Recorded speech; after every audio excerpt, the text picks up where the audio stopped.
Welcome everybody to another edition of GLP's 10 out of 10, where we ask designers from around the globe the same 10 questions, have a little bit of fun with this. Some are inspirational, some are educational, and some are a bit off the wall. Today, we're joined by designer, both lighting, scenic, and production designer, Mike Swinford. Mike is one of the most prolific designers in our industry. He's an award-winning designer. He has projects that span touring, television, and special events that go all the way from Black Sabbath and the Go-Go's to Alabama, Vince Gill, Sugarland, Rascal Flatts, Jason Aldean, Kenny Chesney. TV projects, the NBA All-Star Games, CMA Music Festival, Ron White's Vegas Salutes the Troops, MTV's Prom Date, the Goodwill Games, CMT's Ultimate Kickoff Party, and the CMT Awards. Mike was one of the very, very early adopters that I'm aware of automated lighting in our industry as well. He tends to get on projects and hold on to them for a very, very long time, including CMA Fest, which for those of you who don't know, is a 4-night sold-out football stadium in Nissan Stadium in Nashville, Tennessee, which is pretty impressive, as well as being the designer for Kenny Chesney for his entire headline career, as far as I know. So welcome, Mike. Thank you. It's nice to be here. Good to see you again too, Brian. It's great to see you, man. So let's just get right in this. So what was your very first show as a designer? My very first design show was Rufus featuring Shaka Khan. Nice. And they had just come off opening up for the Rolling Stones, and they had a big hit on the radio at the time, you know, Tell Me Something Good. It was a big thing, and I was working for Obi Lighting at the time, and we got the account, and you know, prior to that, I had been basically a lighting tech roadie, as we used to call them. Maybe they're not called roadies so much anymore, but, you know, for Black Sabbath and some different acts. And, you know, I had, and so they decided to say, hey, draw something up and go do it. So that was actually my first time, you know, doing professionally. I mean, I've been doing lighting, dabbling in lighting since I was 15 with high school bands and other things like that. And but that was my first big touring professional design. Awesome. Awesome. In the days of bar cans. Oh yeah. Oh yeah. So do you have, like, what was your most Spinal Tap embarrassing moment that you're willing to talk about? The one that really sticks out, the first thing that came to my mind when I read this question was when I was on tour with Alabama, we had a kabuki. We all know about kabukis failing and stuff like that. And so anyway, it was the top of the show. The band starts the first song behind the kabuki. Then the kabuki's supposed to fall. And you could see the guy over on stage right with the rope, you know, trying to do this, because at that time there was no solenoids. It was a pipe with studs that stuck out in grommets, and the pipe rolled and the kabuki fell. Well, something was jammed, and he's sitting there doing this and this, and all in front of the audience. The band is playing the song behind. So finally he goes up the rope ladder up on the top, and the audience is watching all this happen. And he's up there pulls out his buck knife, and he's cutting string by string by string. And you see the kabuki falling just a little, like 1 foot at a time, for about the next 15 minutes. Oh. And it was kind of a hand-in-head moment for most of us. I didn't think the band enjoyed it too much, but just watching him and watching the audience fixated on this guy climbing up the ladder and doing this was just a great moment, Awesome. All right, so question number 3. What's the best advice anyone's given you, either professionally or otherwise? I think it's basically to just treat people well and be nice to them.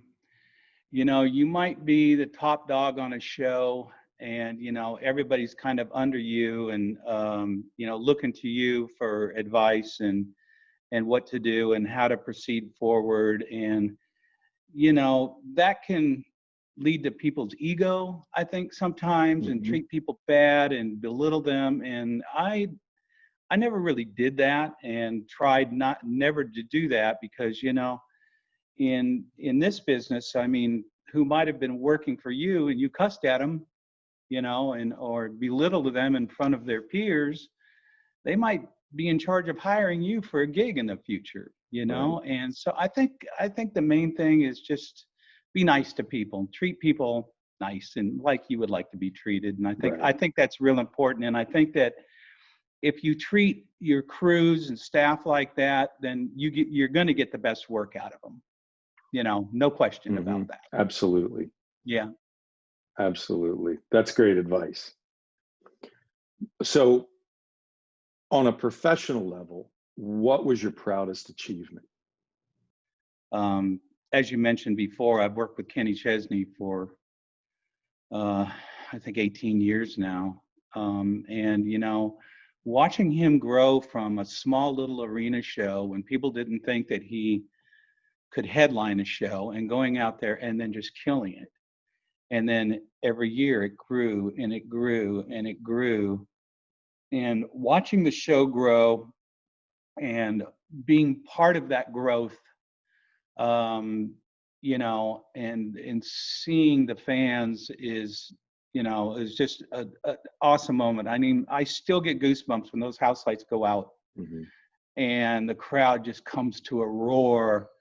And, you know, I've seen that for so many years, but I never get jaded by it. It's just, it's a very proud moment when those lights come up and the audience lights come up and you see all those people on their feet and the energy is just through the roof. It just makes me really proud that I'm part of that, you know. That's awesome. That's fantastic. On a different note, so what do you do on your downtime? My wife and I own 8 acres, or I'm sorry, 5 acres, not 8, thank God, not 8. I have 5 acres. So during the summer and spring and fall, there's a lot of maintenance that we're doing outside. My wife is constantly landscaping and gardening, and I'm mowing and trimming trees and, you know, burn piles and doing all. It's a lot of work, and you know, and that's really eats up a lot of my time during the winter when, you know, there's not so much to do. I spend most of the time honing my skills on software that I use, because there's always new versions that come out. You know, there's new challenges. How do I make my renders look better, make it easier, faster? So I spend a lot of time learning that and how to tweak my hardware and software to make things quick. And it's still fun for me. It's exciting for me. You know, I still can get really focused on it. That's awesome. Yeah. That's fantastic. You've probably lit more stadium shows than anybody I know.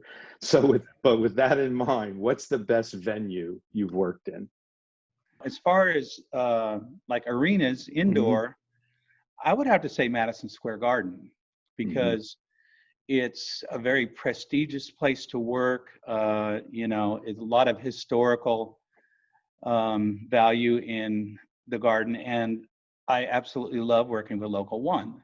And I've worked with Local One so many times in that venue and downstairs in the theater down there and other outdoor facilities with them. And I find that, you know, there's a lot of good unions, but those guys, if you come in and you've done your homework and they know that you know what you're doing, they're right behind you. But if you go, oh, you know, you spend an hour hanging something and go, I want to move this a foot to the right, then they'll kind of give you that low eyebrow, like, no, wait a minute, do your homework, kid. Right. They don't suffer fools. Yeah. Awesome. The place does have some amazing history. Yes, it does. So during this whole sort of the world stops spinning quarantine time, what's the one album or artist that you couldn't do without during this time? Well, The artist would be Weather Report, Nice. and the album would be 8:30. Although I enjoy all of their albums, 8:30 was a live album, a double album, Mhm. and it has all their great songs, you know. And always been a big fan as an ex bass player of Jaco Yeah. Pastorius, of course. That's a great choice, man. That's cool. I like hearing that. You know those guys. Yeah, absolutely. Um, so if you could go back in time, what advice would you give a teenage version of Mike Swinford? Probably don't waste money on things that don't matter. You know, I mean, I've had the high-end sports cars, I've had the Mm. big boats, I've spent money foolishly on other things in the 80s that I don't want to get into specifically, but I wish that I had saved more money than waste money, you know. Because you know, when the money's rolling in and things like that, you just think, oh, I always wanted this, I always wanted that. But do you really need that? You Right. know, you really need that. And now I know that I didn't need it, but it was fun to have. But I wish that I'd had socked some more of that away. Got it. Understood. Hmm. I think I probably would share that view. So if you could sit down for a cup of coffee with one person, living or dead, who would it be? I think it'd be Chipmunk.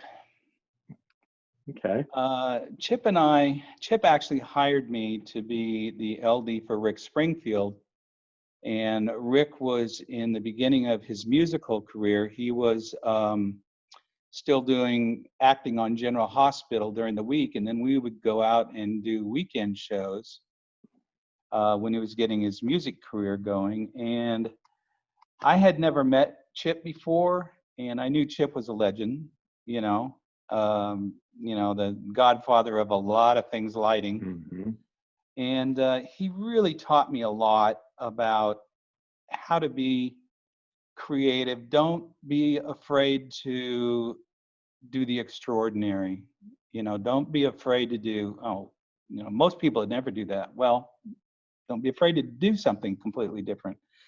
That's cool. I had the honor of meeting him at a Parnelli's years and years ago. He's a Oh, pretty yeah. amazing guy. Yeah. Oh, yeah. All right. So final question. So your country's called you, Mike, for the Olympics. Summer or winter, what sport are you competing in? Well, I have to ask the question, is beer pong a sport? We could make it one. Other than that, I guess the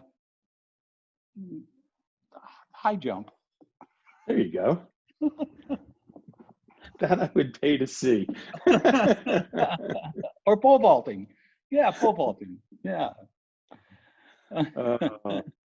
As long as you have those little shorts from the 80s, it'd be perfect. Oh, yeah, and the knee-high socks. And the white socks. Yeah, the white socks to your knees. Oh, yeah, of course.